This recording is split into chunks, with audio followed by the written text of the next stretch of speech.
உடைய மகாபரிசுத்த நாமம் ஸ்தோத்திரிக்கப்படுவதாக. எரேமியா 18ஆம் அதிகாரம் 6ஆம் வசனம். இஸ்ரவேல் வீட்டாரே, களிமண் குயவன் கையில் இருக்கிறது போல நீங்கள் என் கையில் இருக்கிறீர்கள் என்று இஸ்ரவேல் குடும்பத்தாரை பார்த்து கர்த்தர் எரேமியாவிடம் பேசிக்கொண்டிருப்பதை நாம் கவனிக்கலாம். இந்த எரேமியாவை பார்த்து கர்த்தர் சொல்கிறார், நீ குயவன் வீட்டிற்கு போ என்று சொல்கிறார். அவன் குயவன் வீட்டிற்கு போன போது அந்த குயவன் ஒரு மட்பாண்டத்தை அந்த திரிகையிலே வைத்து வணைந்து கொண்டு இருக்கிறான். அவன் வணைந்து கொண்டு இருக்கும் பொழுதே அவன் கையில் இருந்த அந்த களிமண் கெட்டு போயிற்று. ஆனால் அந்த களிமண்ணை தூரே எறிந்து விடாதபடிக்கு தன் பார்வைக்கு சரியாய் கண்டபடி குயவன் அதை திரும்ப வேறே பாண்டமாக வணைகிறான். அதைத்தான் தேவன் அங்கு கேட்கிறார், இந்த குயவன் செய்தது போல நான் உங்களுக்கு செய்யக்கூடாதோ என்று கேட்கிறார். நாம் கர்த்தருடைய கையிலே இருக்கிறது நாம் எல்லாருக்கும் விருப்பமான ஒரு காரியம்தான். ஆனால் நாம் கர்த்தருடைய கையிலே உருவாக்கப்படும் பொழுது நாம் தேவ சமூகத்திலே நம்மை விட்டு கொடுக்கிறோமா, கர்த்தருடைய சித்தத்திற்கு நாம் அர்ப்பணிக்கிறோமா என்பதை நாம் கவனிக்க வேண்டும். நம்மை அவர் உள்ளங்கையிலே வரைந்து வைத்திருக்கிறார். நாம் பயந்து போகும் பொழுது பயப்படாதே என்று தம்முடைய கரத்தினாலே நம்முடைய வலது கரத்தை பிடிக்கிறார். கர்த்தருடைய கரத்திலே நாம் அலங்காரமான கிரீடமாய் ராஜமுடியாய் இருக்கிறோம். அதெல்லாம் நமக்கு சந்தோஷம்தான். ஆனால் நாம் கர்த்தருடைய கரத்திலே இருக்கும் பொழுது அவருடைய இஷ்டத்திற்கு அவர் குயவன் செய்கிறது போல நம்மை வேறு பாண்டமாய் நம்மை உருவாக்குவதற்கு நாம் விட்டு கொடுக்கிறவர்களாய் இருக்க வேண்டும். குயவன் கையில் உள்ள களிமண் நிச்சயமாகவே ஏதாகிலும் ஒரு பாத்திரமாக ஒரு அலங்கார பொருளாக மாறும். ஏனென்றால் குயவன் அதை களிமண்ணாக பார்க்கவில்லை. தான் எதை செய்ய வேண்டும் என்று அவன் மனதிலே நிர்ணயித்தானோ அப்படித்தான் பார்த்து அந்த களிமண்ணை தன்னுடைய கரத்திலே எடுக்கிறான். நாம் வெளியிலிருந்து பார்ப்பதற்கு களிமண்ணை களிமண்ணாகத்தான் பார்ப்போம்.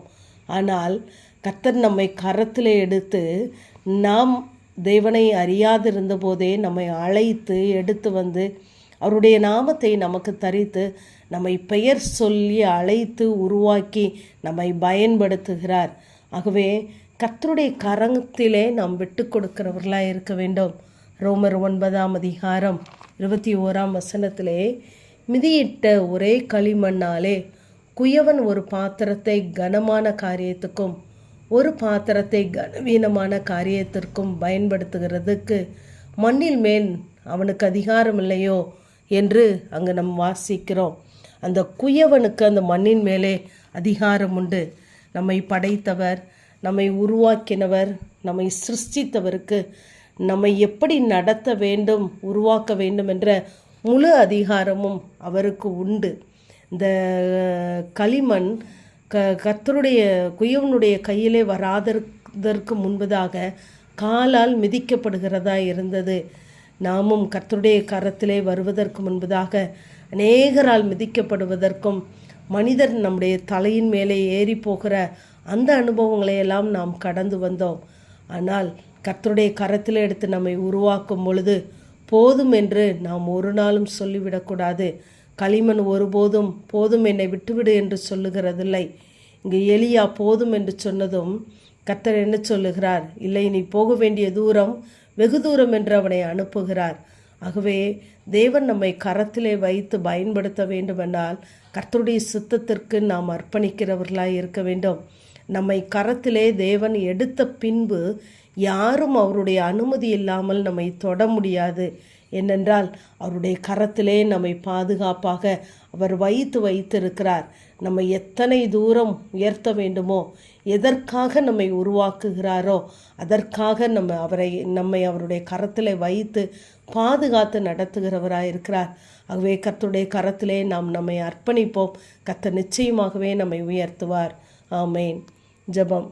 பிதாவாகிய தேவனே, குமாரனாகிய இயேசு கிறிஸ்துவின் நாமத்தின் மூலமாய் உம்முடைய சன்னிதானத்தில் வருகிறேன். இஸ்ரவேல் வீட்டாரே, நீங்கள் என் கையில் இருக்கிறீர்கள் என்ற வேத வார்த்தையின்படி கர்த்தாவே உடைய கையிலே வைத்து இருக்கிற தேவன் இன்னும் எங்களை பாதுகாத்து கொள்ளுங்க. இன்னும் உடைய சித்தத்தின்படி எங்களை வணைந்து ஆண்டவரே உமக்கு மகிமையுள்ள சாட்சியாய் கர்த்தர் எங்கள் ஒவ்வொருவரையும் நீங்கள் பயன்படுத்தும்படியாய் ஜெபிக்கிறோம். உடைய கரங்களிலே தாழ்த்தி தருகிறோம். பொறுப்படுத்திக் கொள்ளுங்க.